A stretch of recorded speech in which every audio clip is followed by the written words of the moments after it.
El día de hoy nos corresponde informar sobre la situación de seguridad en la Ciudad de México, como lo hacemos en ocasiones que visitamos las entidades federativas, los estados. No siempre la reunión de gabinete de seguridad la hacemos en Palacio Nacional, también se lleva a cabo en los estados de la República. Hoy es aquí en la ciudad de Michoacán. Estamos muy contentos de estar aquí en este edificio histórico, antiguo ayuntamiento de la Ciudad de México. Estamos contentos y muy satisfechos por el trabajo que realiza la jefa de gobierno, Claudia Sheinbaum. Es una mujer con ideales, con principios, honesta, trabajadora. Es un ejemplo de servidora pública. Y además es nuestra amiga entrañable y hoy, de casualidad, está cumpliendo años, de modo que la felicitamos. No le vamos a cantar aquí las mañanitas porque ya seguramente se hizo más temprano. Y es casualidad, fíjense, que nuestros adversarios todo lo malinterpretan. Tienen mucha imaginación. Ayer, con motivo del sismo, que dimos el primer aviso y estábamos en el patio oficial de Palacio Nacional. Imagínense, como todos, que bajamos para protegernos, y a mí me tocó recibir el informe y se transmitió el primer informe que di al pueblo de México sobre el sismo. Y Jessica, que es la que me ayuda a tomar los videos, no en una cámara especial sino en un teléfono, tomó una imagen y salió el Jetta. Entonces nuestros adversarios empezaron a decir de que habíamos preparado la escena para que apareciera el Jetta, ¿no? Como si después del sismo no nos daba tiempo para hacer politiquería. Pero en fin, esto es casual y nos da muchísimo gusto estar aquí el día de hoy. El programa va a consistir en un informe que va a presentar la jefa de gobierno. Luego el general Sandoval va a informar sobre la incidencia delictiva en la ciudad y posteriormente David León nos va a dar todo el informe de lo sucedido con motivo del sismo del día de ayer, el director de Protección Civil. Ese es el programa. Entonces comenzamos con Claudia. Buenos días, presidente. Muy buenos días. Es un honor tener aquí al presidente de la República y a todo su gabinete de seguridad. Hermosos recuerdos, además, de cuando el presidente fue jefe de gobierno y lo acompañé como secretaria del Medio Ambiente ya hace algunos años. Así que es muy emotivo tenerlo aquí, presidente. Bueno, muy rápidamente vamos a dar dos informes. Uno relacionado con el tema de seguridad y el segundo, el tema de la reactivación económica de la Ciudad de México, vinculado con los microcréditos que está dando el Gobierno de México, tanto a personas que trabajan en la economía formal como personas que trabajan en la economía no formal. Entonces, si ponen por favor la de seguridad. Adelante. Esta es la gráfica de incidencia delictiva en la Ciudad de México. La línea roja es el momento en que entramos al gobierno de la ciudad y la línea y posterior del lado derecho tienen ustedes a partir del 5 de diciembre del 2018 y antes del 5 de diciembre de 2018. Aquí pueden ver una reducción entre enero del 19 y enero del 20 del 27% de todos los delitos de alto impacto, casi 28%, y en el caso de junio una reducción un poco mayor. Hay que decir que, por ejemplo, en el robo a transeúnte, evidentemente la pandemia tiene que ver en la reducción del robo a transeúnte, pero hay muchos otros en donde es el trabajo coordinado que hemos venido haciendo. Adelante. En el caso de homicidio doloso, carpetas de investigación, se ve una estabilidad en el año 2018, después un ligero incremento en cuanto llegamos hasta el mes más o menos de mayo, y a partir de mayo de 2019 a junio del 2020 ha habido una reducción. Entre enero del 19 y enero del 20 una reducción del 18.39% y entre junio del 19 y junio del 20 una reducción de casi el 22% en homicidio doloso, carpetas de investigación. Adelante. Y el caso de víctimas, que antes no se contabilizaba, solamente desde que entramos tenemos una reducción entre enero y enero del año pasado y del 16.7% y a junio de 15%. Adelante. En el caso de lesiones dolosas por disparo de arma de fuego hay una reducción muy importante. Entre enero del 19 y enero del 20 una reducción del 48.31% y de junio del 19 a junio del 20 del 31.5%. Aquí ha jugado un papel muy importante un programa de desarme voluntario que tenemos junto con la Secretaría de la Defensa Nacional, que por cierto inició el día de ayer nuevamente en el programa, con un programa de sana distancia. Adelante. Robo a casa habitación con violencia, también ustedes pueden ver que venía una tendencia hacia arriba hasta más o menos el mes de marzo de 2019 y después una reducción importante, aunque es de los delitos que no hemos logrado todavía disminuir con mayor énfasis como muchos otros, pero sí hay una reducción de junio a junio del 2019 al 2020. Adelante. Este es el robo a cuentaviente, que también tuvimos una tendencia hacia arriba hasta junio del 2019, y a partir de junio a la fecha una reducción muy importante, de enero del 19 al 20 solamente de 1.79% y de junio a junio de 71.78%. Puede parecer que la pandemia tuvo algo que ver, y en parte es cierto, pero también hubo un importante número de detenciones en febrero de este año, trabajadas particularmente junto con los bancos que operan en la Ciudad de México. Robo a negocio con violencia, también una reducción muy importante. Robo a bordo de microbús, también un incremento hasta marzo del año pasado y después una reducción muy importante. Aquí ha tenido que ver que también acerca ya de una tercera parte de los microbuses hemos instalado cámaras de vigilancia que nos han ayudado mucho a reducir este delito. Y robo a transeúnte en vía pública, que obviamente a partir de la pandemia hay una reducción mayor, pero ya venía en una reducción muy importante a partir de enero del 2019. Robo de vehículo con violencia, una reducción del 17.8% de enero a enero y de 23% de junio a junio. Y robo de vehículos sin violencia, una reducción de 17% casi de enero a enero y de casi 30% de junio a junio. Trabajamos nosotros en 4 ejes para la atención de la seguridad, la atención a las causas, más y mejor policía, inteligencia y eficiencia en la Procuración de Justicia con la nueva Fiscalía General y la coordinación general de todas las instancias de gobierno. En el primer caso, además de todos los programas que tiene el Gobierno de México, destaca una nueva universidad que hay en la ciudad, el Instituto de Educación Superior Rosario Castellanos, que este año va a cumplir o va a tener una nueva generación de 8,000 estudiantes para poder tener 16,000 estudiantes. El programa Pilares, que son centros comunitarios donde se da educación, cultura y deporte de manera gratuita, van a ser 300 a principios del 2021 y a finales del año pasado ya atendieron 800,000 personas. Un programa de atención a las colonias, barrios y pueblos de mayor incidencia delictiva y el programa Ponte Pila de 3,000 promotores deportivos que trabajan, hoy en la pandemia está suspendido parte de estos programas, pero que trabajan directamente con los jóvenes para orientarlos al deporte. Adelante, adelante. Más y mejor policía, destaca adelante. El incremento en el número de policías, este año serán 1,453 elementos más, que a diferencia de antes que tenían solo un curso de 3 meses, tendrán un curso de 8 meses para ingreso a la policía y además un incremento salarial, la que sigue, muy importante que se ha dado a la policía de la ciudad. En 2002 era de la policía mejor pagada del país, cuando entramos nosotros era de la peor pagada y hemos hecho un esfuerzo muy importante para el año pasado dar 9% de aumento salarial y este año igual. Inteligencia y eficiencia en la Procuración de Justicia. Instalamos una mesa con el Gobierno de México a partir de junio del 2019, que ha sido muy importante, y un cambio en la ley de la Secretaría de Seguridad Ciudadana que le da atribuciones de inteligencia en coordinación con la Fiscalía General. Adelante.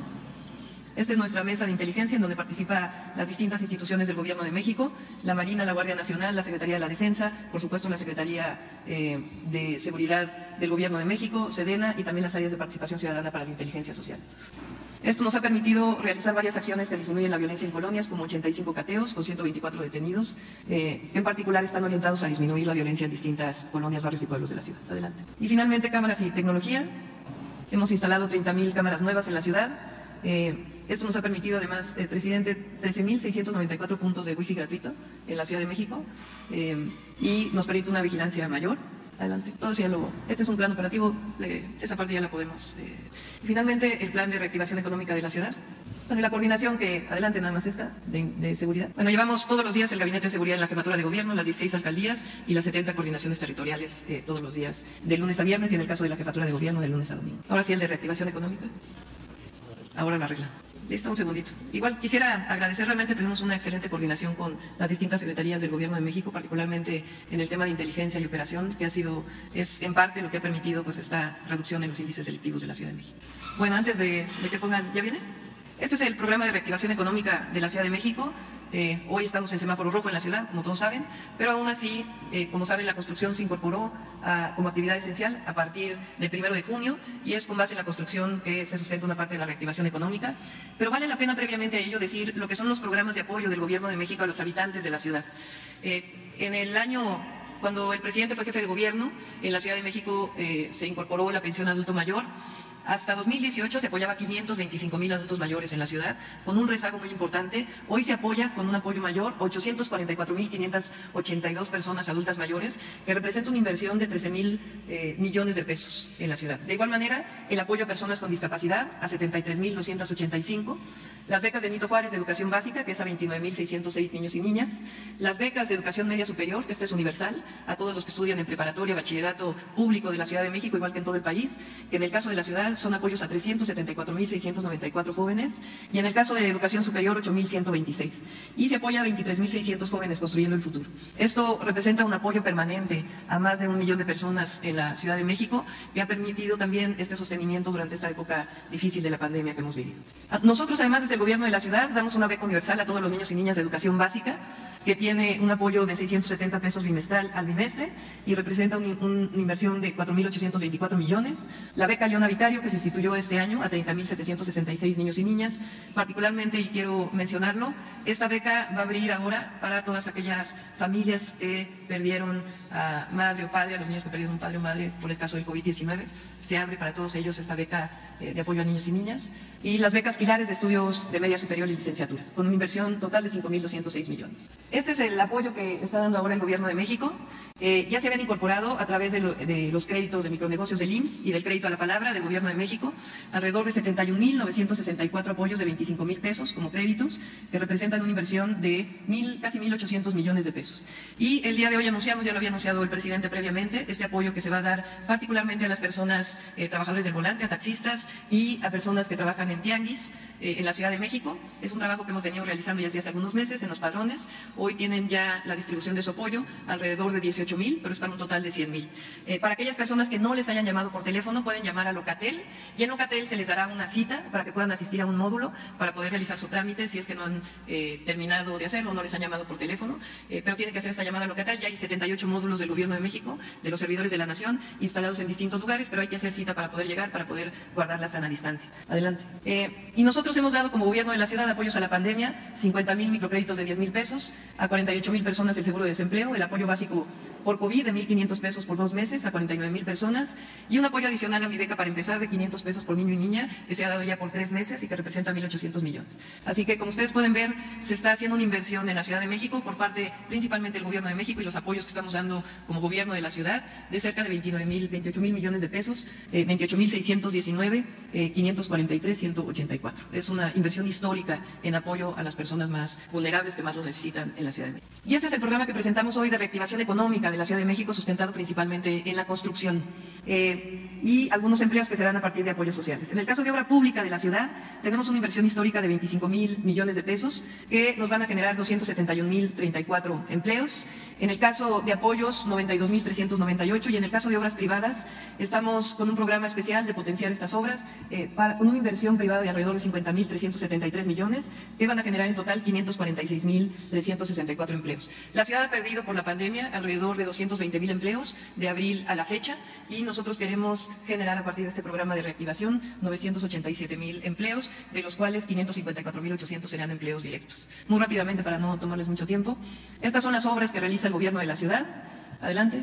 Esta es la inversión pública que ha ido creciendo en obra pública en la Ciudad de México, de 12,000 millones de pesos en 2018 a 19,425, en el caso del sistema de aguas de 13,000 a 18,000, y en el caso de la reconstrucción del sismo del 2017 de 2,000 a 3,518. Estas son algunas de las obras que hemos ya inaugurado: el puente Emiliano Zapata para conectar una colonia que estaba, varias colonias que estaban aisladas de la alcaldía Iztapalapa. Adelante. El puente vehicular del Eje 6 Sur que acabamos de inaugurar, el cablebús línea 1 y línea 2 que tienen un avance del 70%, que van a permitir conectar de la parte alta de Cuautepec en Gustavo Madero y de la Sierra de Santa Catarina en Iztapalapa al metro de la Ciudad de México, que serán inauguradas en enero y febrero del próximo año. Este es el avance. Adelante. Este es el trolebús elevado que construiremos en Ermita Iztapalapa. Adelante. El campus Rosario Castellanos en Gustavo Madero, la preparatoria Constitución del 17 en Iztapalapa, muy rápido, pilares, y las obras de espacio público en Gran Canal, un espacio abandonado que convertimos en parque, igual Periférico Oriente, Parque Ecológico de Xochimilco, Vivero Cuautepec, el Parque Cuitláhuac en Iztapalapa, Avenida Chapultepec, Canal Nacional, Bosque de Chapultepec. Este ya se lo vamos a dar de primicia posteriormente. Esto ya está en licitación como parte de esta obra tan importante que está invirtiendo el Gobierno de México para la rehabilitación de Chapultepec. Hospital Topilejo, adelante. Vamos a pasar rápido las fotos para poder pasar a la obra privada muy rápidamente. Son 3 tipos de obras: las obras menores a 10,000 metros cuadrados, que ya hay 480 proyectos aprobados; obras mayores a 10,000, 48; y de regeneración urbana y vivienda incluyente, 53 obras. Es importante porque ha habido, por el crecimiento desordenado de muchas construcciones privadas en la ciudad en años anteriores, oposición vecinal, y nosotros estamos hablando de obras que sabemos y que ya se han consensado con los vecinos en un modelo de participación ciudadana para consulta de los grandes proyectos y un programa de corredores particularmente para potenciar la vivienda social. Estos son los 480 proyectos ya autorizados de obras menores a 10,000 metros cuadrados, que ya comienzan poco a poco a reiniciar sus actividades.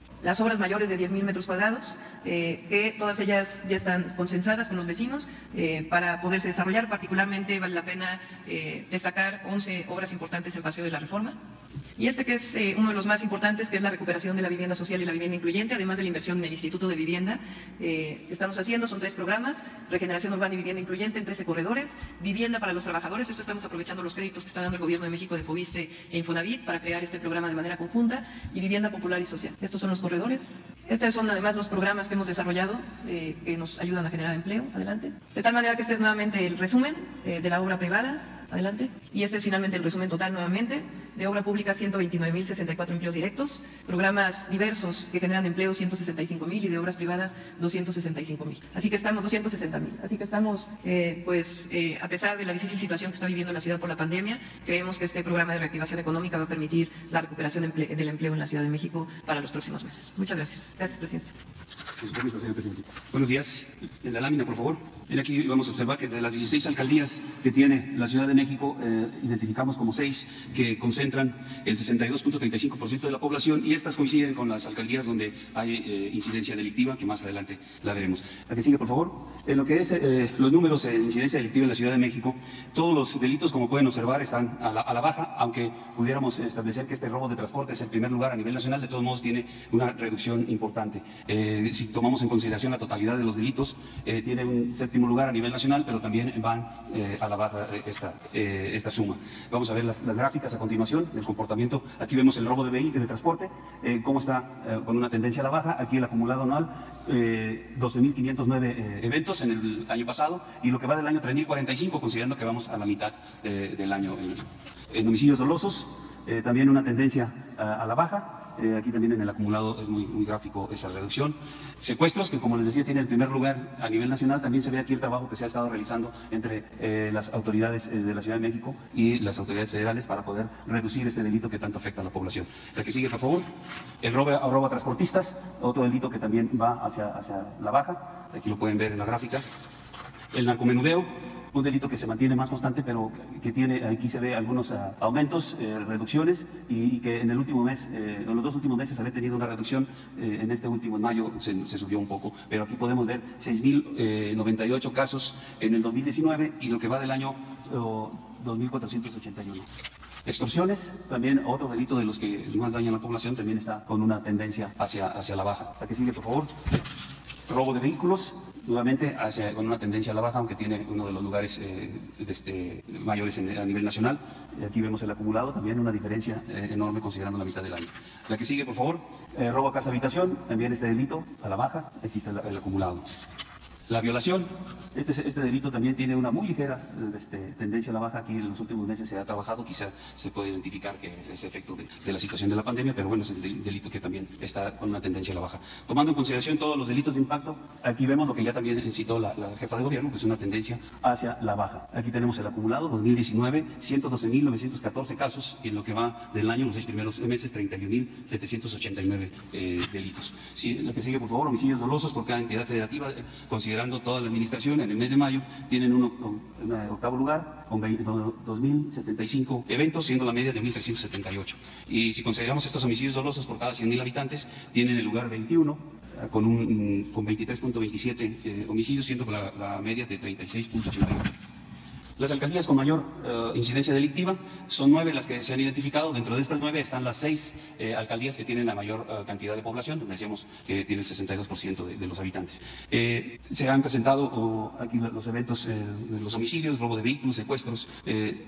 La que sigue, por favor. En cuanto a la seguridad pública, para atender esta parte de la presencia delincuencial, tiene un despliegue importante. Tiene en estas alcaldías, que es donde más se concentra la delincuencia, ahí es donde tiene la mayor cantidad de policías actuando. Es decir, los efectivos los distribuyen de una manera eficiente para atender esta afectación a la ciudadanía.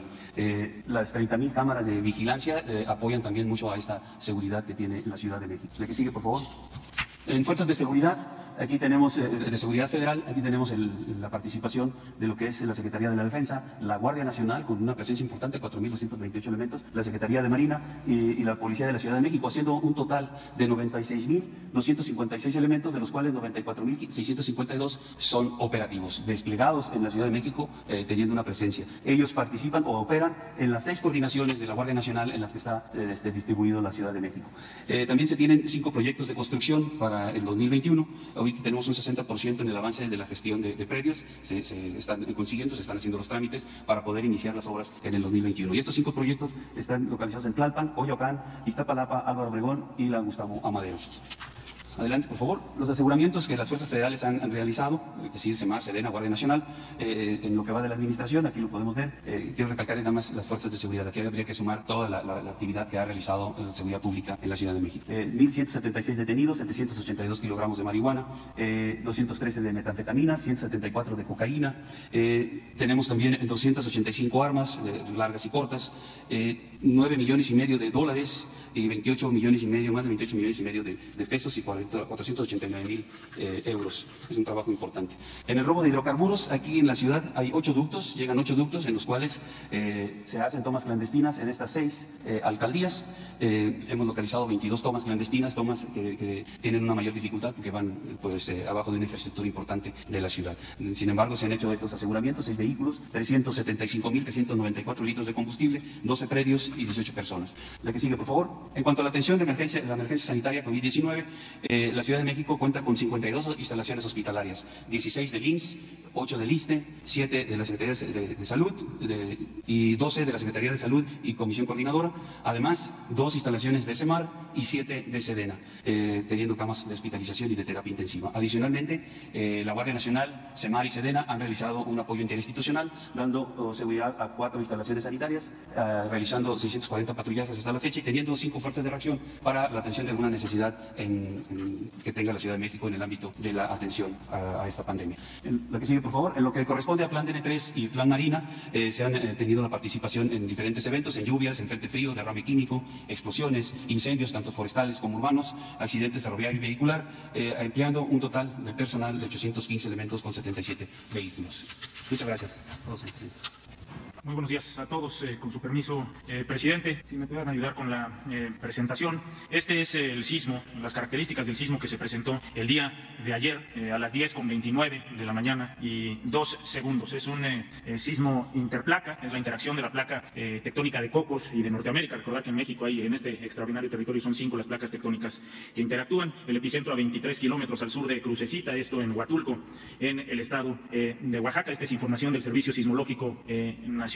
Este sismo fue percibido por 46 millones de mexicanos. En cuanto a la infraestructura expuesta a este movimiento, son poco más de 14 millones de viviendas, poco más de 14,000 instalaciones o inmuebles del sector salud y 134,000 espacios educativos. Hasta las 4:30 de esta madrugada habíamos tenido registro de 1.571 en réplicas, la de mayor magnitud 5.5 a las 21:33 del día de ayer. La Secretaría de Marina, con una extraordinaria institución al interior, el Centro de Alertamiento por Tsunamis, minutos después, muy pocos minutos después de cada sismo de magnitud importante, emite alertamientos por si el nivel de los litorales de nuestro país pudiera cambiar. Minutos después de este sismo emitió un alertamiento para indicar que el nivel del mar en las costas de Guerrero, Oaxaca y Chiapas podía cambiar un poco más de 1 metro. Se hizo un alertamiento a los municipios costeros, a las comunidades costeras, justamente para evitar el riesgo que esto pudiera representar. Mencionar también que se emitieron de ellos 4 boletines de alertamiento por esta modificación. Debo decir que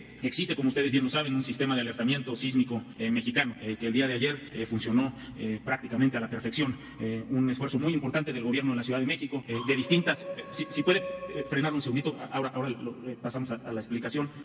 Un extraordinario esfuerzo por parte de la Ciudad de México a través del C5 para que sus altavoces funcionen de manera puntual. Este alertamiento funciona bien también porque las familias de nuestro país y la cultura de la protección civil saben qué hacer cuando suena el alertamiento. El alertamiento no es suficiente por sí mismo. Es muy importante la participación de cada uno de nosotros cuando el alertamiento sísmico suena. Además, tenemos un extraordinario protocolo en 18 estados de nuestro país que tienen alta sismicidad, que lleva por nombre Prevensismo. Lo que van a ver ahora, y he pedido que lo detengan para que pudiéramos hacer una explicación puntual acerca de él, es esta simulación de lo sucedido el día de ayer en punto de las 10:29 y 3 segundos. Verán primero un sonido donde van a poder ustedes identificar el epicentro, es decir, el punto donde se libera la energía. Tenemos 2 conceptos muy importantes: la magnitud 7.5, es decir, la energía que se liberó en ese momento, en ese espacio particular, y la intensidad, cómo lo sentimos nosotros, y tiene mucho que ver con las características del suelo, la distancia que tenemos nosotros del punto del epicentro también. Y van a ver unas estaciones sísmicas que reportan lo que está sucediendo en el territorio para generar este alertamiento. Pongamos atención a 2 círculos, uno amarillo que es la onda primaria, que corre muy rápido, en menor intensidad, y una segunda, un círculo color amarillo. El primero es color rosa, el segundo es color amarillo, que corre más lento, que es la onda secundaria y es aquella que nosotros sentimos. Adelante, por favor. En este momento, en el epicentro, 3 estaciones sísmicas registran el movimiento.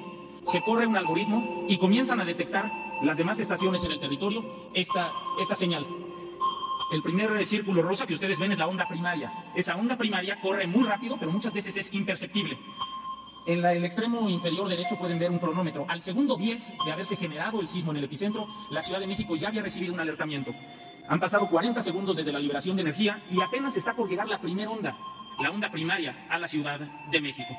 Continúa recorriendo la onda primaria en este momento, si no me equivoco, después de 50 segundos casi, está llegando la onda primaria, puede ser imperceptible y viene detrás la onda secundaria. Que tengamos una distancia importante entre el epicentro permite que exista una ventaja en el tiempo, porque la onda sísmica tarda más tiempo en llegar y el alertamiento llega primero. Cuando tenemos un sismo muy cerquita de la ciudad, el alertamiento no le da tiempo de hacer efecto. Se cumplen en este momento cerca de 90 segundos de que se liberó la energía en el epicentro y la onda sísmica secundaria, que repito, viaja mucho más lento, está llegando al estado de Puebla y al Valle de México, y es en ese momento que nosotros percibimos el movimiento. Debo decir que existe dentro de este protocolo prevensismo, el gobierno de la ciudad ha hecho un esfuerzo muy importante por sectorizar la ciudad, por tener servidores públicos encargados de cada uno de estos sectores, por tener una coordinación muy importante con cada uno de los alcaldes, particularmente con esta alcaldía Cuauhtémoc. La siguiente, por favor. En cuanto a los efectos que ha dejado este sismo en el territorio, lamentamos profundamente la pérdida de 6 vidas humanas, que estas personas pierden la vida en el estado de Oaxaca. Debo decir que existe una extraordinaria coordinación con los gobernadores de la región, con alcaldes de la región también. Durante el alertamiento teníamos ya una línea de comunicación abierta con la jefa de gobierno. Durante el sismo también así lo fue, y por supuesto hemos mantenido estrecha comunicación y coordinación en las horas subsecuentes, tanto particularmente con la jefa de gobierno y con el gobernador Alejandro Murat en el estado de Oaxaca. Repito, en cuanto a los efectos, 6 personas que perdieron la vida. En cuanto a personas lesionadas, hemos registrado 23, 2.136 personas que han tenido alguna afectación en sus inmuebles, 534 viviendas con algún tipo de daños menores, 21 hospitales también con daños menores, 3 cortes eléctricos. La Comisión Federal de Electricidad de inmediato trabajó para prácticamente restablecer el servicio eléctrico en todo el territorio. 139 personas albergadas en 12 albergues, 4 daños a la infraestructura carretera, un evento en una instalación estratégica que es la refinería Antonio Dovalí y Jaime, donde tuvimos un conato de incendio que los compañeros de Petróleos Mexicanos atendieron de manera extraordinaria, y otros daños en inmuebles 36. Son un total de 42 municipios que han tenido algún tipo de afectación. La siguiente, por favor. Continuamos trabajando de manera coordinada, los gobernadores de los estados, los gobiernos municipales, los titulares de protección civil, de manera muy relevante, la Secretaría de la Defensa Nacional a través de su plan de N3E, la siguiente, la Secretaría de Marina a través de su plan Marina, particularmente en el estado de Oaxaca, y la Guardia Nacional, la siguiente, por favor, con este plan de atención a la población. Importante mencionar, si me lo permite, presidente, que este Sistema Nacional de Protección Civil que lo integramos todos se encuentra coordinado de manera adecuada y existe una gran participación principalmente de las familias mexicanas que tienen una cultura importante de la protección civil. La siguiente, por favor, únicamente como un dato histórico. A lo largo de nuestra historia, la historia de nuestro país se ha visto marcada por la sismicidad. En este caso vemos aquí a los compañeros de CFE, esta es la refinería Antonio Dovalí Jaime. La siguiente, por favor. Ahora sí, una breve referencia histórica. Estos son algunos de los presidentes de la República, algunos de los gobiernos que han encabezado en nuestro país, y que la sismicidad ha sido parte de la historia de México. El año pasado tuvimos 26.418 sismos en nuestro país. El de mayor magnitud fue una magnitud 6.5. Este año llevamos cerca de 16.200 sismos. El de mayor magnitud había sido un 6.1 con epicentro en San José del Cabo. El día de ayer hemos rebasado por mucho la magnitud de estos últimos años en cuanto a la sismicidad en nuestro país. Debo decir que nadie puede decirnos cuándo va a temblar, nadie puede decirnos tampoco en qué magnitud va a temblar. La sismicidad no la podemos controlar. Lo que sí podemos controlar son nuestros niveles de coordinación, nuestros niveles de preparación, y esa es la gran tarea que tenemos todos, porque la protección civil justamente es una tarea de todos. ¿Sería cuánto, presidente? Bueno, pues un amplio informe. Abrimos para preguntas. Bueno, empezamos. Sí, le das ahí, ¿no?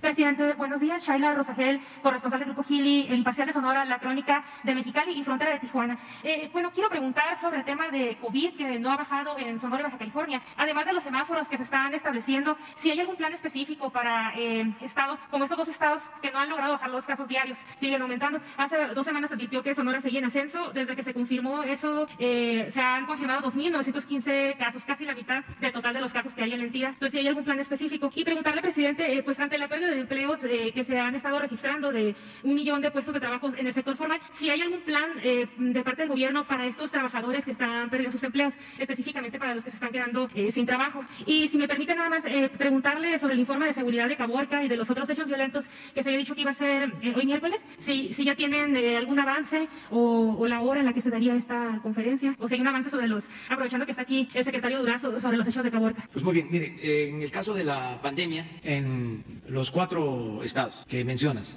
hay control y atención en todos. Yo diría que en todo el país. O sea, no tenemos saturación en hospitalización. Esto lo podemos probar, cosa que es importante. En términos generales, de toda la infraestructura hospitalaria, tenemos disponible el 50% del país. En el caso específico de estos estados, Baja California Sur, Baja California, Sonora, Sinaloa, anoche tuvimos una reunión, nos informaron, seguramente hoy por la tarde-noche el doctor Hugo López-Gatell va a informar sobre las tendencias de la pandemia en estos estados. Adelanto de que está cediendo en Baja California Sur, en Baja California, esto es en Tijuana y en Mexicali. Tijuana notoriamente a la baja. Mexicali habíamos tenido un aumento que nos preocupó y ya también está a la baja. El caso de Sonora sí hay incremento, no saturación de hospitales. Teníamos preocupación por Cajeme, por Obregón, en saturación de hospitales, sobre todo lo que tiene que ver con el seguro social, pero ya está atendiéndose. El caso de Sinaloa hubo, como saben, un rebrote, ya se está atendiendo. Era de los estados iniciales que pensábamos que iba a tener el mismo comportamiento que Tijuana, por la relación. Se redujo en Tijuana, bajó la pandemia en Tijuana, no así en Sinaloa. Eso es lo que puedo informar, pero hoy por la tarde seguramente Hugo va a puntualizar más sobre estos casos, sobre tu pregunta. Acerca de los apoyos, muchos apoyos que se están dispersando en todo el país. Cuando hablamos de los créditos, estamos hablando de todos los estados. Podemos hoy mismo, por la tarde, informar de cuántos créditos se han entregado, se han otorgado en Baja California Sur, en Baja California, Sonora, en Sinaloa, que es donde tú cubres, ¿no? Donde trabajas informando. Podemos hacerlo. ¿Cuántos créditos? Aquí está la Secretaria de Economía, Graciela Márquez. Van a estar hoy a las 6 y les van a informar sobre créditos a pequeñas empresas que tienen trabajadores en el Seguro Social. Créditos a la palabra, que no son empresas con trabajadores del Seguro Social, son empresas familiares que pertenecen a lo que se llama sector informal de la economía. Y se continúan con los programas sociales. En el caso de la frontera y del país, aprovecho para informar que el día 1 de julio se van a dispersar 4 meses de pensión para adultos mayores. Se va a adelantar la pensión. Se van a entregar 4 meses. El 1 de julio. Es decir, va a comprender julio, agosto, septiembre, octubre, para que los adultos mayores reciban estos apoyos y traten de estar como lo han venido haciendo, guardados, cuidándose, siendo cuidados, apapachados por los miembros de la familia y que tengan algo de apoyo, como lo hicimos cuando comenzó la pandemia, que se adelantaron 4 meses, ahora se van a adelantar también 4 meses. Y así estamos entregando todos los apoyos de bienestar. Vamos también a continuar con la apertura, esto de conformidad con las recomendaciones de salud, lo que tiene que ver con el semáforo, pero en el caso del norte, tanto en lo que tiene que ver con la industria automotriz, de autopartes, ya se está abriendo y pronto también el turismo con protocolos sanitarios, pero ya vamos hacia la apertura. Todo esto para reactivar pronto la economía. Yo sigo sosteniendo de que va a ser una V, aunque otros están señalando que va a ser una L. Si caímos, que nos vamos a ir así durante mucho tiempo. No, va a ser una V y ya tengo los elementos, o sea, ya hay indicios de que empieza la recuperación. Por ejemplo, dije que íbamos a perder alrededor de 1 millón de empleos formales, de inscritos al Seguro Social. El primer mes, muy difícil, fue abril, se perdieron 555,000 empleos. Pero ya en mayo ya fueron 340,000 los que se perdieron. Y ahora, lo que va de junio, porque es un dato que le doy seguimiento, ya es menor la pérdida. De modo que sí, vamos a estar muy cerca, si acaso un poquito más del millón, de lo que nosotros pronosticamos en pérdida de empleos. Pero como aquí lo vimos en la ciudad y lo estamos constatando por los programas que se están aplicando, se está reactivando la economía, la industria de la construcción, para que pronto podamos crear los empleos. Eso es lo que corresponde al sector formal y el sector informal, que es mucha gente que vive al día, también están recibiendo apoyos con este propósito. Yo creo que tienen que salir bien las cosas. Presidente, para estas personas que han perdido el empleo, ¿la Secretaría de Economía tiene algún esquema para apoyarlos? O sea, a las personas, a los trabajadores que se están quedando sin trabajo. Es que el planteamiento es entregarles apoyos, si son pequeñas empresas, para que sigan adelante, a las pequeñas empresas apoyarlas para que no despidan trabajadores, que no haya mortandad de negocios y que reactivemos la economía. Nos va a ayudar mucho la entrada en vigor del tratado a partir del 1 de julio.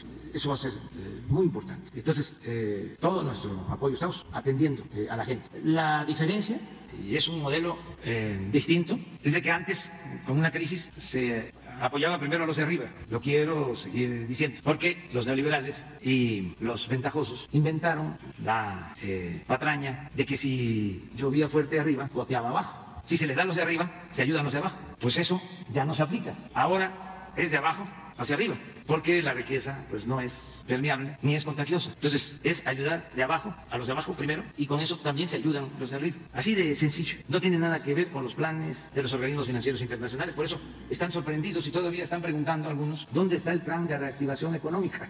Porque ¿cuál era el plan de reactivación económica en el periodo neoliberal? Pues el rescate de empresas, de bancos, de instituciones financieras, convertir las deudas privadas de unos cuantos en deuda pública. Por eso hay una enorme deuda pública. Todavía estamos pagando, y desgraciadamente se va a pagar por muchos años, lo que significó el FOBAPROA. Y lo otro era también no cobrarles impuestos. Esos eran los planes, ¿no? Decían, no, es que no se vaya a pagar el impuesto, lo vamos a pagar, pero necesitamos un plazo, una tregua.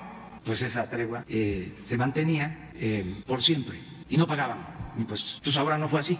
Ahora vamos a proteger la hacienda pública, porque si no cuidamos la recaudación, imagínense, damos una tregua como querían los de arriba. Algunos, no generalizo, porque los empresarios en general en el país se han portado muy bien, mucho, muy bien. Pero algunos que se quedaron con las malas costumbres decían, tregua de pago de impuestos. Si hubiésemos hecho eso, por eso se molestaron, no tendríamos recaudación, se nos cae la recaudación. ¿Y cómo garantizamos que haya camas en los hospitales con ventiladores, con equipo? ¿Cómo contratamos a 50,000 trabajadores de la salud? ¿Cómo garantizamos el bienestar del pueblo si se nos cae la recaudación? Ahora, afortunadamente, no se nos ha caído la recaudación a pesar de la pandemia. Y agradecemos mucho a los contribuyentes porque están pagando sus contribuciones, están ayudando. Entonces, de esa manera estamos enfrentando la crisis económica y estoy optimista. Creo que pronto vamos a recuperarnos y vamos a salir adelante. Acerca de lo de seguridad, es la... abortan los hechos violentos del... ¿Cuándo van a informar? Sí, ¿cómo no?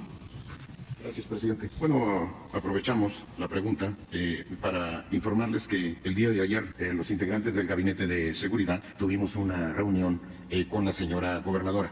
Revisamos los hechos, se le ha venido dando seguimiento a este conflicto entre diversos grupos, diversas organizaciones criminales que están en una disputa interna por el control territorial en virtud de la ubicación estratégica que tiene para el trasiego de drogas y tráfico de personas. Fue una muy buena reunión con la señora gobernadora y llegamos a conclusiones y a compromisos muy concretos. El primero de ellos es incrementar el estado de fuerza en la región con un apoyo y un compromiso extraordinario de SEDENA, de Marina y de la Guardia Nacional. Acordamos mejorar la judicialización de todos aquellos detenidos en estos hechos, de tal manera que no salgan, no entren por una puerta y salgan por otra.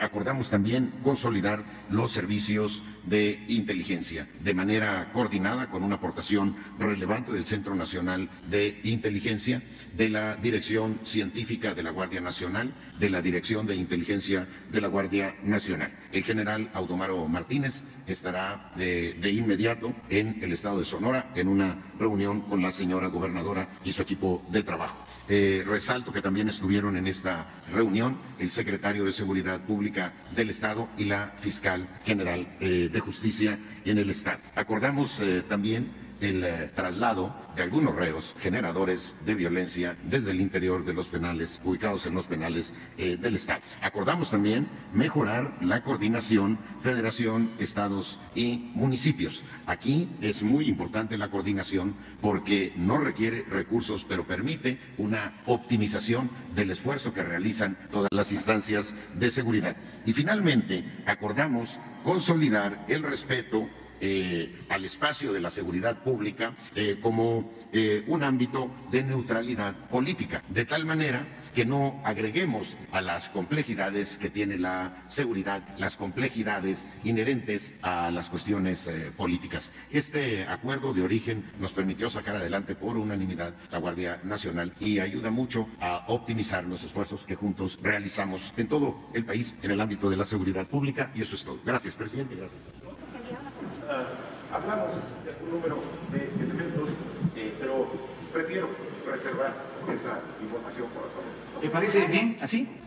Ya no hacemos la reunión. ¿Ya informó? Muy bien. ¿Qué tal, presidente? Buenos días, Carlos Calzada de Radio Educación. La primera pregunta sería sobre este asunto del amparo que se puso nuevamente contra el Tren Maya por continuar la construcción. La Fonatura ha dicho que no es solamente por el asunto de la pandemia. Quisiera saber cómo va a proceder, qué va a pasar, se van a suspender las obras, van a continuar. Según entiendo, el amparo fue para el tramo 1 de este ferrocarril. Sí, hoy vamos a tener información. Nosotros vamos a cumplir con los ordenamientos legales. Si una autoridad del Poder Judicial, un juez, un magistrado, nos ordena detener una obra, vamos a cumplir, vamos a hacerle caso, vamos a respetar a la autoridad. Todavía no sabemos qué efectos tiene, porque esto no se origina realmente por donde va a pasar el tren Maya, la promoción del amparo. No son los que podrían resultar afectados o presuntamente afectados. No, son organizaciones. Esto tiene tintes políticos. Además es legítimo, ¿no? Pero son los que no quieren que hagamos nada. Yo recuerdo que cuando iniciamos la construcción aquí en la Ciudad de México de los segundos pisos, tuvimos que enfrentar la oposición del periódico de Reforma, del PAN. Bueno, y hubieron amparos de un abogado distinguidísimo que respeto mucho, que en paz descanse, Eliseo Burgoa, presentó un amparo. No querían que se construyera el segundo piso. Se cumplió con todo el procedimiento, y se hicieron los segundos pisos, ¿no? Ya luego nos copiaron, pero ya no es igual, porque ahora hasta cobran. En ese entonces era, pues, sin pago. Pero siempre hay esto. Quisieran que no hiciéramos nada para que nos señalaran, ¿no?, de que no estamos trabajando. Así son estas cosas, ¿no? Pero no se detiene la obra porque no hay razón. O sea, ¿cómo procedió un amparo para una obra que se está haciendo, en donde hay una vía de tren desde hace 80 años? No es hacer un trazo nuevo, es el ferrocarril del sureste. Vamos a imaginar que se está modernizando y que se le van a poner rieles mejores, durmientes, con piedra más resistente, porque ya no va a ser el tren de antes, el tren de pasajeros de carga que se desplazaba a 80 kilómetros por hora. Va a ser un tren rápido que se va a desplazar a 160 kilómetros por hora, eléctrico. Entonces es modernizar. Ayer explicaba yo de que primero es en la vía que existe o en la carretera. Segundo, que no se afecta la selva. Voy a decir algo que es muy lamentable. Ya casi no hay selva tropical en el país. Se devastó. Eso no lo vieron los ambientalistas. Nada más quedan pequeñas áreas en las zonas arqueológicas. Es donde hay selva. Lo más que existe. Cuando se habla de selva, estamos hablando de sitios donde hay maderas preciosas, donde hay caoba, que es la reina de las maderas, donde hay cedros, variedad de árboles muy grandes, ceibas. Bueno, eso desgraciadamente ya no hay.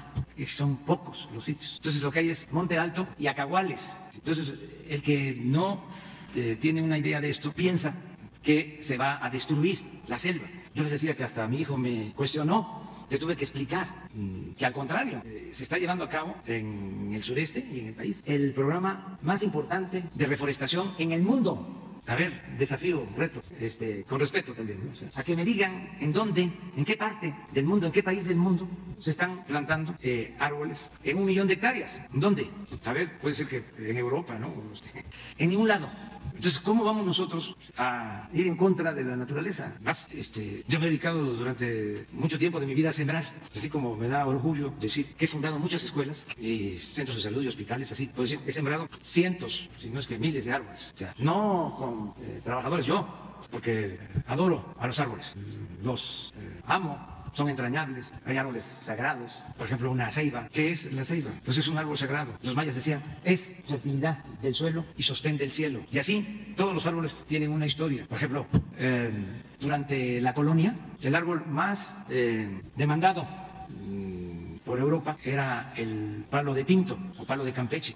Por eso hasta había piratería. Se llevaban ese árbol, que se da en las partes bajas, porque servía para darle colorido a las telas, antes de que se inventaran las pinturas artificiales. Entonces se llevaban en barcos a Europa el palo de Pinto para la industria textil. Era tan importante que para que los barcos vinieran por ese árbol y no vinieran vacíos, para darle estabilidad a los barcos, traían de lastre tejas francesas. Muchas casas antiguas todavía tienen las tejas francesas. Entonces eso fue por siglos. Entonces estamos ahora sembrando tinto y caoba y cedro y también cacao y café y cítricos. Y estamos impulsando todo lo que tiene que ver con mejorar el medio ambiente. Sin embargo, por cuestiones políticas, hay esta oposición. Además, habían muchísimas organizaciones que recibían apoyo del gobierno o apoyo de fundaciones del extranjero. Entonces, como ya cambió la política, pues ellos están muy desconcertados, pero poco a poco van a ir entendiendo de que de verdad nosotros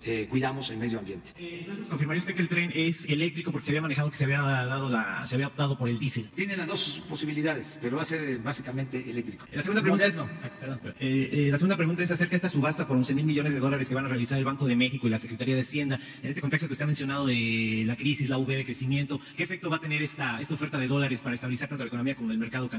Nosotros no participamos en ninguna subasta. Mi recomendación siempre al Banco de México, de manera respetuosa, porque es una entidad autónoma, es de que se cuiden las reservas, que no se quiera utilizar recursos de la nación para apoyar a corporaciones económicas o financieras. Nosotros no estamos de acuerdo con eso. Nos importa mucho que el Banco de México actúe con prudencia, que haya disciplina y que no utilicen dinero de las reservas. Y Hacienda no entra a eso. Nosotros no estamos pidiendo créditos, vamos a resolver el problema de la crisis económica con otras medidas que ya se están aplicando: austeridad republicana, ahorrar, el ser muy efectivos en cuanto a la colocación de los fondos, ayudar a la gente que más lo necesita y que al mismo tiempo se fortalezca la economía popular para que haya capacidad de consumo. Cuidar mucho que no haya corrupción, que no se roben el dinero, porque en cada crisis todos estos programas significaban robos. El FOBAPROA, siendo benévolos, el 50% fue rescate y el otro 50% fue robo vil. Por ejemplo, rescataron la autopista del Sol. Le tenían que pagar a la empresa que rescataban, qué sé yo, 2,000 millones de dólares, porque eso decían los avalúos oficiales, y les pagaron 4,000. El doble de lo que decía el avalúo. Pues entonces es la mitad rescate y la otra mitad robo vil, descarado. Entonces no vamos nosotros a cambiar nada de corrupción y estamos agradeciendo mucho también a los contribuyentes, repito, porque están pagando sus impuestos. Lo que dimos a conocer ayer de cómo se permitía, imagínense, todo este sistema de defraudación tolerado, de facturas falsas. Ahora ya no.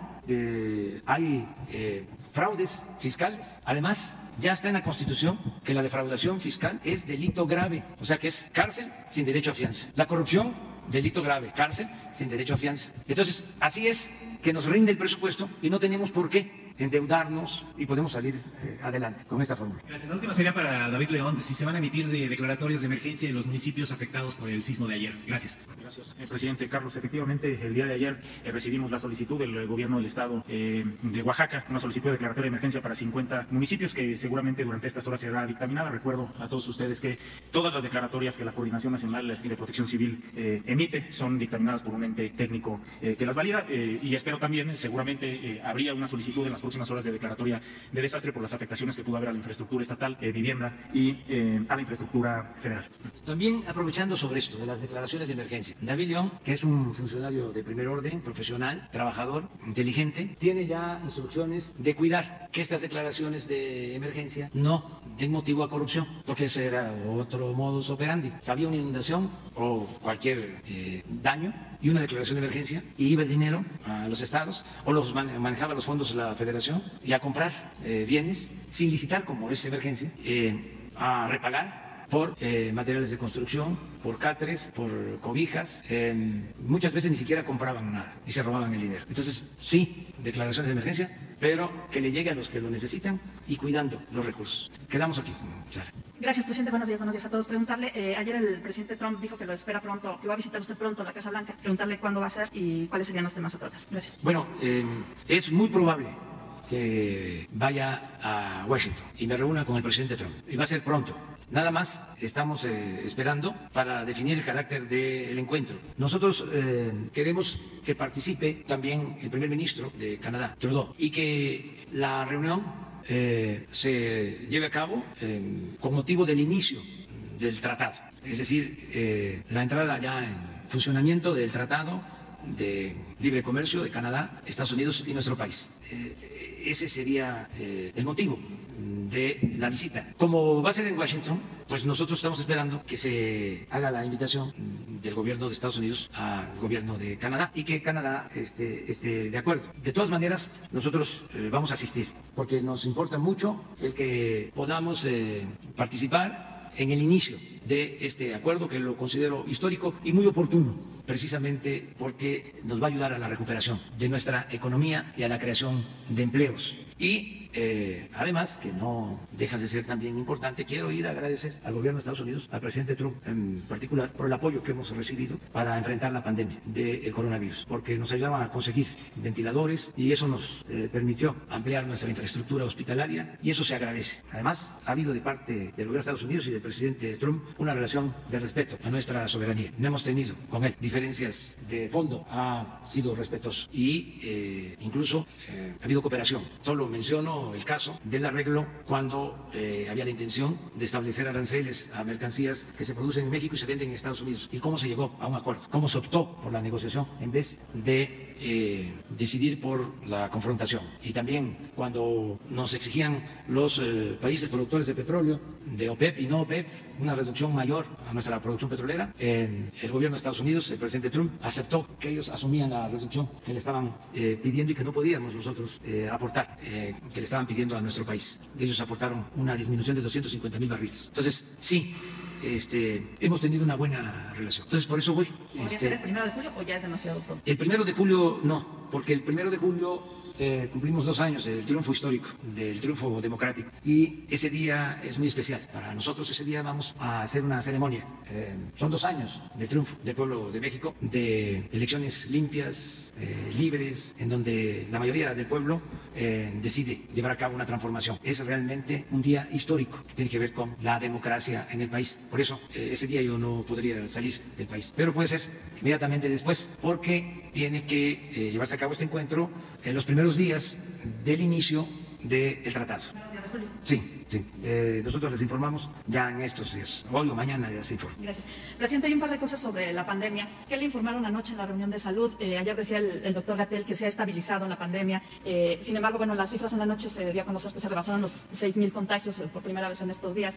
¿Cuáles son las previsiones que tienen? ¿Cuál fue el informe que recibió? Y preguntarle, si me permite, a la jefa de gobierno también, ¿cuál es la evaluación que hicieron en materia de salud anoche? Sí. Pues yo creo que Claudia podría contestar también por mí, porque estuvo en la reunión ayer y sin echar las campanas al vuelo, sí hay buenas noticias, sobre todo en el caso de la Ciudad de México, pero me gustaría que la jefa de gobierno lo sepa.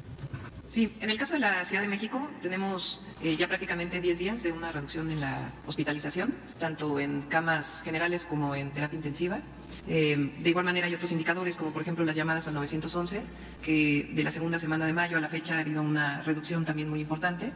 Y con otras medidas que en el caso de la Ciudad de México estamos tomando para detección, control, resguardo de los casos COVID-19 y sus contactos, podemos decir que pueden seguir disminuyendo los contagios, mientras vamos abriendo algunas actividades económicas, siempre y cuando se tomen las medidas de sana distancia. Entonces, este es el caso de la ciudad. En el caso de la reunión, cuando nos invita el presidente, normalmente el subsecretario López-Gatell hace un informe general de lo que está pasando en el país y después se analizan cada una de las regiones y nos toca analizar la situación del Valle de México.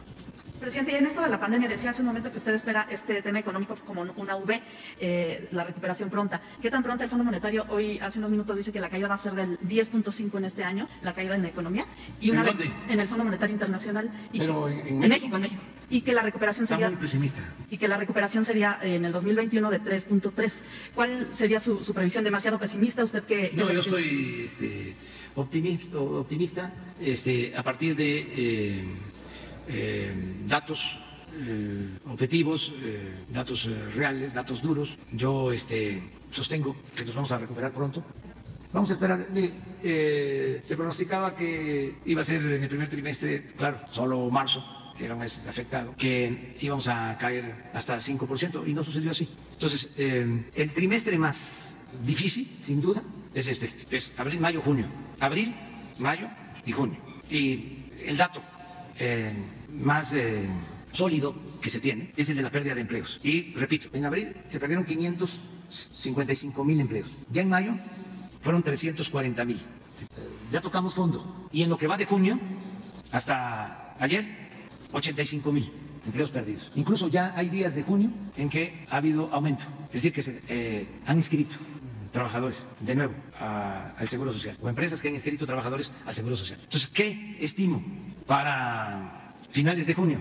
120, 130,000. Entonces, repito, 555,000, 340,000, 130,000. Hasta ahí. Y julio ya no va a haber pérdida de empleo. Ese es mi pronóstico. Además, lo deseo. ¿Sí?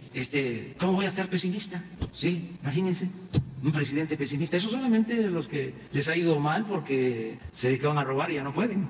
Están enojados. Pero nosotros tenemos que cantar gracias a la vida que nos ha dado tanto. Nosotros tenemos que ver con optimismo el futuro. Tenemos que salir adelante. Además, eso es parte también de nuestra salud.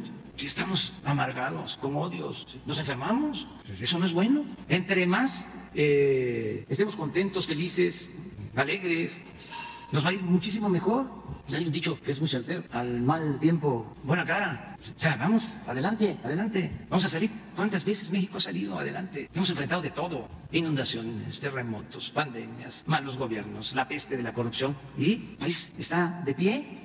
Y es gracias a la vida. Lamentamos mucho la pérdida de vidas humanas. Nos duele, ¿cómo nos va a doler? Y no vamos a dejar de estar recordando a quienes han perdido la vida por la pandemia y mandando siempre nuestras condolencias, nuestro abrazo a sus familiares. Pero tenemos que seguir adelante. No hemos reparado mucho en que afortunadamente esta pandemia no se ensañó con los niños. Claro que no quisiéramos que nadie resultara afectado, pero ahí andan los niños, que no están en los hospitales los niños. ¿Cómo no? Vamos, en medio de la tristeza y la desolación, a tomar en cuenta eso, agradecer eso. Ayer, imagínense, el que nos azote un sismo fuerte y que no hubieron daños graves. Desde luego lamentamos la pérdida de los que fallecieron, pero es un asunto delicadísimo, muy grave, que tiene que ver con la naturaleza. Entonces es suerte. Decía Maquiavelo que la política era virtud y fortuna, virtud y suerte. La suerte está ahí. Entonces vamos hacia adelante sin pesimismos. Ve uno los periódicos, yo llamo a la reflexión en ese sentido, que se deslinde, que le pueda ir mal al gobierno, que fallemos nosotros, que no voten por mí en la revocación del mandato, que yo me vaya, si así lo decide el pueblo, porque eso es la democracia. Además, yo creé esa regla, yo la establecí, pero que no le vaya mal a México, que no apostemos a que le vaya mal al país para que le vaya mal al gobierno. No, México es sublime, es lo más grande, es lo más importante. ¿Nosotros qué? ¿Qué puede significar un cargo? Aunque sea el cargo más importante de la República. Nada. Aquí lo importante es el pueblo y es la patria, y eso es lo que hay que defender. Entonces, que se desliguen las cosas. Entonces se obnubilan, ¿sí? Y dicen, se va a caer la economía, la pandemia va a ser incontrolable. Todo lo que han hecho, pero nunca es tarde, y es de sabios cambiar de opinión. Ojalá y se modifique esa actitud. Y es un llamado fraterno pues a todos. Buenos días, señor presidente. Muchas gracias por darme la palabra. Buenos días, señores secretarios, señores funcionarios. Buenos días.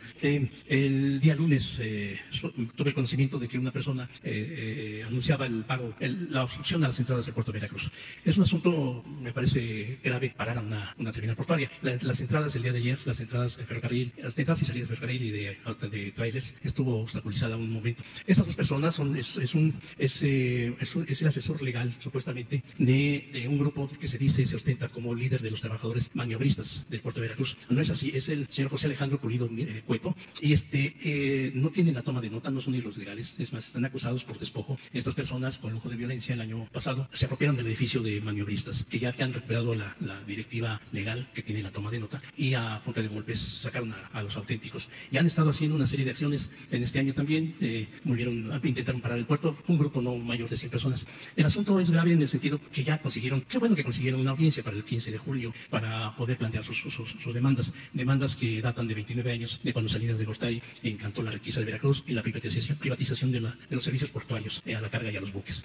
Sin embargo, la directiva legal que está al frente, Bustos Vilorio, y que están asesorados por un abogado que les llevó el diputado Julio Carranza, un buen abogado, ha logrado avances. De hecho, habían logrado que les regresara esa instalación de su edificio sindical y están buscando que se les regresen las demás cuentas bancarias y el patrimonio sindical. ¿Qué piden ellos, los legales? Piden que regrese, y acusaron al señor no ha procedido a la demanda, siguen utilizando el edificio, siguen tratando de parar la puerta y sorprender al gobierno, y siguen jalando gente, engañándolos pensando que ellos iban a ganar y el legal no. ¿Qué piden los maniobristas legales? Están pidiendo la liberación de las cuentas bancarias. Ya hay una demanda, un dictamen que ya presentaron a la Secretaría de Hacienda, y están esperando que la Secretaría de Hacienda ordene a la Comisión Bancaria para que les liberen sus cuentas. Y es preocupante para ellos porque se percataron, ya le había yo mencionado, de que estaban saqueando sus cuentas, y hay una denuncia concreta, por cierto, una denuncia concreta en contra de la persona que está mencionada como candidato a dirigir el sindicato petrolero en lugar de Deschamps. Entonces, déjeme permítanme, ya lo tienen demandado, y tienen incluso, ha sacado a esta persona más de 9 millones de pesos, incluyendo depósito de cuentas a su esposa. Y quieren, ya está la demanda, y bueno, esperan que se proceda. Gilberto Tejada, es el que estaba mencionado como líder es líder de Honor y Justicia del sindicato petrolero, y más nombrado como el candidato a sustituir a Deschamps. Están pidiendo que se les liberen sus cuentas a la Secretaría de Hacienda, porque también hay unos fideicomisos que tienen servicios portuarios que dicen que no hay problema, que puede disponer el gobierno, con tal de que se les permita instalar una empresa de servicios portuarios en el Istmo de Tehuantepec para crear empleos. Hablan de miles de millones de pesos en sus cuentas, y me parece que, bueno, ya están los documentos, he publicado los documentos y las cuentas. Esa es una que ojalá pudiera tener yo su opinión. La otra es Bretton Woods. En 1945 hubo la reunión en el hotelito ahí de New Hampshire para crear el Fondo Monetario Internacional para la libertad de fondos, para crear el Banco Mundial para la libertad de los recursos económicos, y trataban de crear un organismo para la libertad del comercio. Estados Unidos, por eso lo traigo la anécdota, no quiso firmar la Carta de La Habana, y ese organismo no se creó sino hasta el 47, que se creó el GATT, ahora Organización Mundial de Comercio, auténtica autoría de Estados Unidos. Hoy Estados Unidos mencionó la semana pasada el señor Donald Trump que quiere reinventar la OMC. Tengo algunas referencias de algunos expertos consultados, incluso gente que ha estado en la OMC por parte de México, y refieren que el efecto López Obrador, del cual hablaba el embajador de la Fuente, que ha logrado un lugar en el Consejo de Seguridad de la ONU y varios puestos de mexicanos en la ONU, parece ser que está dándole temor a Donald Trump, y ante el anuncio de la virtual, de la candidatura de Jesús Seade, están tratando de detener, porque parece que tendría fuerza. El señor, el actual director, el actual directivo de la OMC, Ricardo Acevedo, no quiere ya estar más por las broncas que ha tenido China y eso, donde han hecho a un lado a la OMC. Yo quisiera que usted me diera un comentario de estas dos cosas, y le agradezco mucho su opinión. Bueno, si te parece, le vamos a pedir a la licenciada Olga Sánchez que nos ayude. Ella, como ustedes saben, como todos sabemos, y además estamos muy contentos con su trabajo. Ella es secretaria de Gobernación y nos ayuda mucho. Entonces, para el primer tema que trataste, que le des los elementos, y ella puede ayudar en la conciliación y a que se atienda este asunto. En lo segundo, México tiene una candidatura a la Organización Mundial del Comercio. Nuestro candidato es Jesús Seade, un experto en comercio exterior, un profesional. Lo estamos apoyando. Consideramos que es muy importante este organismo para garantizar que haya libre mercado, que no haya predominio en el mercado de las hegemonías de los grandes países, de las potencias, que no haya represalias, que no se utilicen como mecanismos de castigo los aranceles el impedir que circulen libremente las mercancías y lograr siempre acuerdos comerciales. ¿Considera usted que eso se va a meter en cintura allí Jinping y pues Donald Trump? Un experto, un negociador. La política, entre otras cosas, es negociación.